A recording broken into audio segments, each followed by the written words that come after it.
இயேசு கிறிஸ்துவின் பரிசுத்த நாமத்தில் மீண்டும் உங்கள் ஒவ்வொருவரையும் அன்போடு வாழ்த்துகின்றேன்.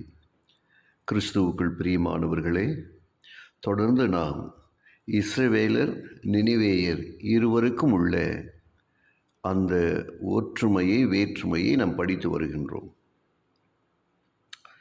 இஸ்ரவேல் தேவனுடைய ஜனமாய் இருந்தும் மனம் திரும்பவில்லை என்று எரேமியா 3ஆம் அதிகாரம் 12-13 வசனங்கள் நமக்கு கற்றுக் கொடுக்கிறது. மேலும் தீர்க்கதரிசிகளை துன்புறுத்தி கொலை செய்தார்கள். அதனால் அவர்கள் நிலைமை வருத்தத்திற்கு உரியதாயிற்று. அசீரியருக்கு அடிமைப்பட்டு போனார்கள்.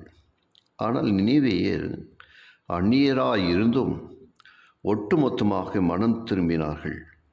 ஆகவே தேவனும் அவர்களை அழிக்கவில்லை.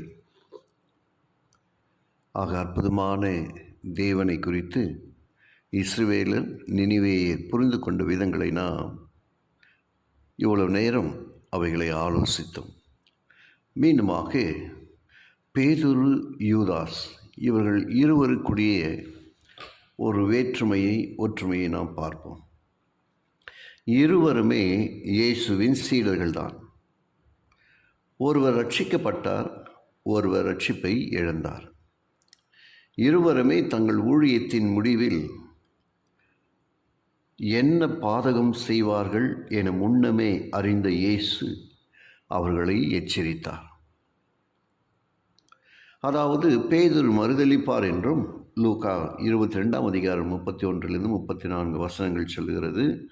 யூதாஸ் காட்டி கொடுப்பான் என்றும் மத்திய 26:19-25 வசனங்கள் எச்சரிக்கிறது. பேதுரு இயேசுவை மறுதலித்தார், யூதாஸ் காட்டி கொடுத்தான். மறுதலித்த பேதுரு மனம் கசந்து மனம் திரும்பினார். அப்பொழுது பேதுரு, சேவல் கூவுகிறதற்கு முன்னே நீ என்னை 3 தரம் மறுதலிப்பாய் என்று இயேசு தன்னிடத்தில் சொன்ன வசனத்தை நினைத்து கொண்டு வெளியே போய் மனக்கசந்து அழுதான் என்று மத்திய 26:75 நாம் வாசிக்கின்றோம்.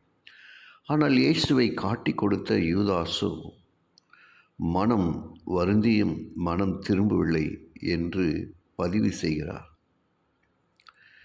குற்றமில்லாத இரத்தத்தை நான் காட்டி கொடுத்ததினால் பாவம் செய்தேன் என்றான். மத்திய 27:4. நியாயத்தீர்ப்பு குறித்த பயத்தோடு பார்த்தாலும் அவன் அதை பார்த்ததாலும் தண்டனையை பற்றி திகில் உணர்வாலுமே பாவ அறிக்கையானது குற்றமுள்ள அவன் ஆத்துமாவிலிருந்து வற்புறுத்தப்பட்டது. தன் பாவத்தால் ஏற்படவிருந்த விளைவுகளே அவனை பயத்தால் நிறைத்தது. ஆனால் இஸ்ரவேலின் பரிசுத்தரை மறுதலித்து குற்றமற்ற தெய்வகுமாரனா அவனது ஆத்துமாவில்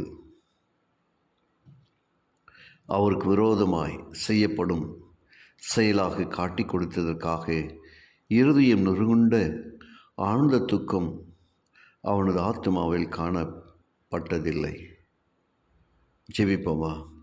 கிருபையுள்ள நல்ல பிதாவை உமக்கு நன்றி சொல்கிறோம். இதோ இந்த நாளிலும் கூட பேதுரு, யூதாஸ் இருவருக்குரிய ஒற்றுமை வேற்றுமைகளில் நீ எங்களுக்கு கற்றுக் கொடுக்கிற பாடங்களுக்காக ஸ்தோத்திரம். கேட்கிற ஒவ்வொருவரையும் ஆசீர்வதியும். இயேசுவின் வழியாக ஜெபிக்கிறேன் நல்ல பிதாவே. ஆமென்.